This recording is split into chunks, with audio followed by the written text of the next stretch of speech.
What's up, boys and girls? Muzzafuzza here, playing some more Diablo 3 beta, once again doing another guide video. Today it's going to be an active skills guide for the monk class, and I'm on my level 13 monk. I've got a badass little bow staff with a cool enchantment on it here. I've got some rare items. I got a rare ring, some rare pants, a rare belt, just some regular old cracked shoes. I don't know why I'm wearing those, but I'm on my monk. We're going to be doing an active skills guide for the monk, and you can see my skills down here. I've got Exploding Palm, Lashing Tail Kick, Mantra of Retribution, and Cyclone Strike, and I'm going to show you guys Cyclone Strike just because it's badass.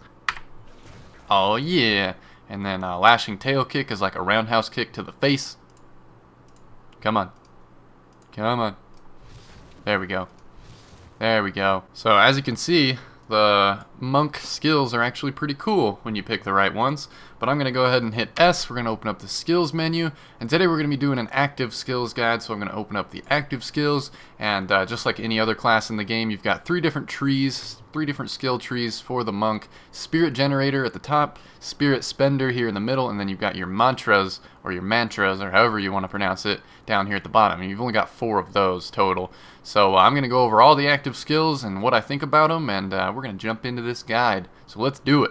The first active skill in the Spirit Generator tree is called Fists of Thunder. Generate 6 spirit per attack. Attack a single target with a series of rapid punches. And it's got a cool little animation where you got lightning coming out of your fists. And if you guys didn't know, Spirit is your resource that you use as a monk. I've got 150 out of 150 Spirit down here. It says generated by monk melee attacks and some monk skills. Spirit is a precious resource used to cast powerful defensive and offensive abilities.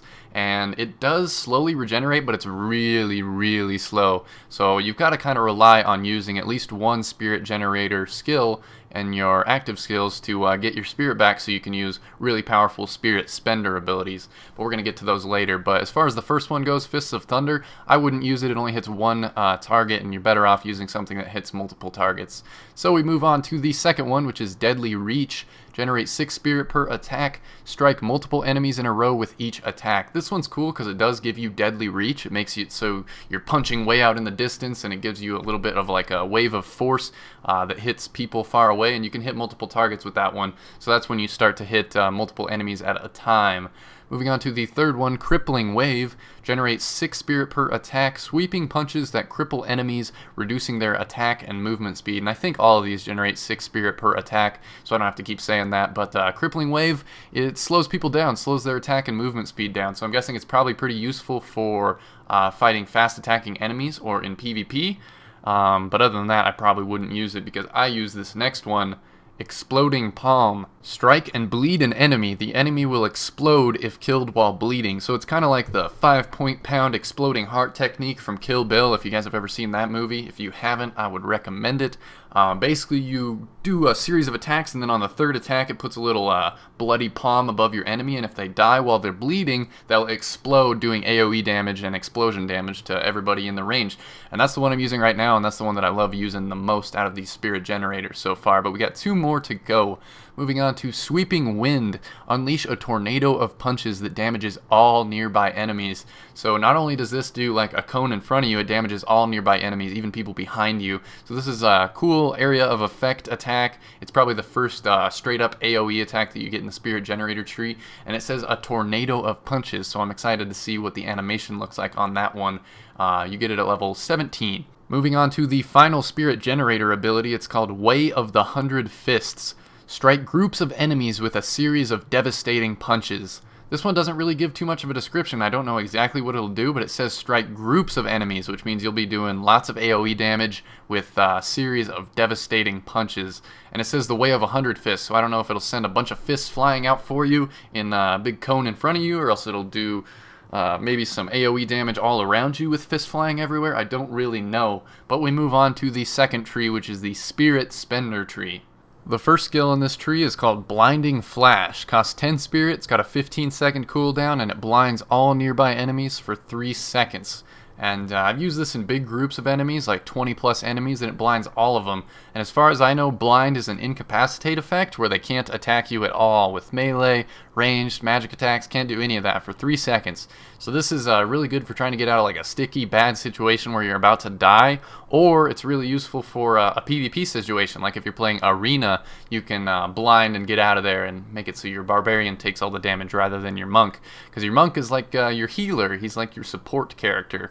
And that's the first skill in that tree. So we move on to Lashing Tail Kick. Costs 30 spirit, a deadly roundhouse kick, good against small groups of enemies. And this is actually a big knockback cone in front of you. I'll do the Lashing Tail Kick right now so you guys can check it out. Boom, it's like a big-ass Chuck Norris roundhouse kick to the face right in front of you, and it sends any enemies that are in front of you flying. It doesn't really work on like big boss mobs. I don't think knockbacks work on them at all, but for big groups of small enemies, it'll send them all flying, and knockbacks are pretty cool. I really like that Lashing Tail Kick, roundhouse kick technique. Moving on to the third active skill in this tree, Breath of Heaven. Costs 50 spirit, which is a third of the spirit that I have right now, 150 total. And it says, heal yourself and nearby allies. So this is your heal, and it also heals any nearby allies. So it'll heal your companion. Like with me, I've got my handy-dandy Templar chilling here next to me. And if you're playing in Arena or if you're playing co-op, doing dungeons with your friends, it'll heal them as well. So that's your heal ability as the monk, and healing is going to be a big part of the game. So Breath of Heaven will be pretty useful, but I don't have it on right now because I just play solo on the beta usually, so I don't really need to heal anybody. Moving on to Dashing Strike, costs 15 spirit, quickly dash and strike an enemy. Now this only costs 15 spirit, so it's probably not going to be very high damage. I've played around with it a little bit, and the coolest thing about it is that it just sends you flying across the map. Like you can cover a large distance in a short amount of time with this because you literally just dash instantly to whatever enemy you're targeting with your mouse pointer. So it's pretty good for dashing around and being really mobile, but it's not the best damaging technique. Moving on to Cyclone Strike. Costs 75 spirit. Mystical forces pull enemies towards you and blast them. This one costs 75 spirit. It's really high damage. I think it's something like 250% weapon damage or 275%, I think. It used to show exactly how much weapon damage that the abilities do, but it doesn't really show them right now in this version of the beta. But they might bring it back. I don't know. They might do more detailed descriptions of the abilities. But as of right now, this is my favorite ability on the monk, and it's really, really high damage. And it actually pulls any enemies that are within like 10 yards of you. It pulls them all up close to you and then blows them up with the Cyclone Strike. So I'll show you that now. Boom. Pretty cool ability. Nice little AoE explosion for you. Moving on to Inner Sanctuary. Costs 20 spirit. It's got a 30-second cooldown. Create a runic circle that enemies cannot enter. So it creates a little circle on the ground that enemies can't come through if you need to go somewhere for kind of a safe house. And it also makes it so that you can do it for your allies. So if your wizard's about to die and you need to save him, you'll cast down an Inner Sanctuary in a circle, and he can run to that circle and kind of recuperate and get his arcane power and his health back before he jumps back into the fight. So that's a pretty cool little useful ability that's kind of unique to the monk class. I don't really know any other skill on any other class that's like that. So that's Inner Sanctuary. Moving on to Tempest Rush. Costs 30 spirit. Run through your enemies, damaging and knocking them down. This is a knockdown. I haven't gotten to use any knockdown abilities in the game yet, but when you knock somebody down, it takes them a while to get back up, and they can't attack while they're getting up. And it'll knock down multiple enemies. So you can run through a group of enemies, knock them all down, and they won't be able to hurt your group for a while. So that's pretty cool. Tempest Rush. It's like a tackle sort of ability. Moving on to Serenity. Costs 10 spirit, 45-second cooldown, become immune to all attacks for 3 seconds. This is useful. I'm definitely going to use this. It only costs 10 spirit. It's got a 45-second cooldown, but that's seriously not very long, and it makes it so that you're immune to all damage for 3 seconds. So if you're up against a big-ass crazy boss mob that does a ton of damage, you can tank his damage for 3 seconds and not take any damage at all. So that's really, really useful, especially if you're doing PvP, like I said, if you're playing in arenas and the other team decides they want to focus you and put all their damage on you and try to kill you, you can pop this and they won't be able to do any damage to you at all for 3 seconds, and hopefully they'll blow some of their cooldowns on you so that your team can win. Pretty useful. Moving on to Seven-Sided Strike. Costs 50 spirit. It's got a 30-second cooldown. Move with blinding speed and strike all nearby enemies while being immune to attacks yourself. Now, I don't know how you're immune to attacks or how long you're immune to attacks, but it says move with blinding speed. So you're going to be dashing all around. It says a 7-sided strike, so I'm guessing it hits 7 times. And it says strike all nearby enemies while being immune to attacks yourself. So that's pretty cool. I don't know exactly how that one's going to work, but it should be pretty awesome to check out. I bet they have a cool animation for that one. Moving on to Mystic Ally. Costs 25 spirit. Mystically summon an elemental ally to fight alongside you. So, yes, it is confirmed. The monks also have a summon. It's called Mystic Ally, and I don't know what it'll be. I don't know what it'll look like, but it says an elemental ally to fight alongside you. So that should be pretty cool, because I love summoning stuff on any class. Moving on to the final one in Spirit Spender, Wave of Light. This one costs 100 spirit. Ring a mystic bell to unleash a wave of light that crushes all enemies in its path. This one sounds kind of weird. You have to ring a mystic bell, which must be some sort of channel or charge up time, and then a wave of light comes and crushes all enemies in its path. So I don't know if this is going to be some sort of a skill shot where you point in the direction that you want it to go, and it does like a giant crushing wave of light that destroys all the enemies. But I know this one's going to be really, really high damage because it costs 100 spirit, which is a lot when you only have 150 spirit total. So we move on to the third and final skill tree for the active skills for the monk, and that's the mantras, and I've got 2 of them unlocked. The first one is called Mantra of Evasion. Costs 25 spirit, increases your and your allies' chance to dodge. Pretty basic, just increases you and your allies' chance to dodge. If you want to dodge some melee opponents that you're up against, that'll help that. But I don't really use it because I use Mantra of Retribution.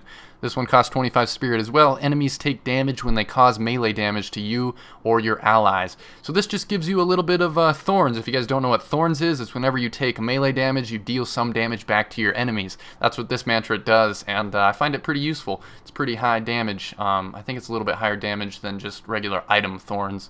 So that's the one that I put on, and I'll put it on right now for you guys. Boom. Oh, a little bit of a lag on the animation, but whatever, it's a beta. Moving on to Mantra of Healing. This one costs 25 spirit as well. Increases life regeneration for you and your allies.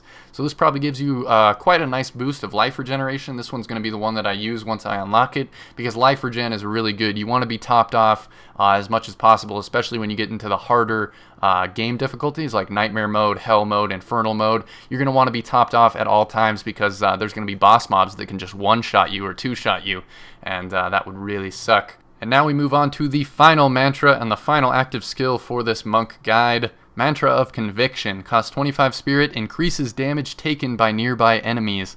So anyone nearby, and this is anyone nearby your teammates as well, because this game is meant to be played with 4 players running through dungeons together. So anyone nearby you or your allies take increased damage, and I don't know if it's a percentage or if it's an amount that they take increased damage, but this will basically boost up the damage that you do and that all your allies do as well. So that's probably the most useful mantra in the game for the monk. But you guys, that is the end of this active skills guide for the monk class. I hope you guys are enjoying these Diablo 3 videos. The game is going to be coming out soon. I hope you guys are excited. I'm really stoked for Diablo 3. In case you guys didn't know, I'm going to be doing tons of videos on this game when the full game comes out. So if you guys enjoyed this video, leave me a like, favorite, comments, whatever you can do to support the video would be appreciated. If you guys want to hit me up on Facebook or Twitter, I have links to those down below in the description of this video, along with links to a bunch of other stuff too for controllers and control freaks and Netflix free trial, all sorts of stuff down there. So check out the links in the description. This has been Muzzafuzza, and I will see you guys next time.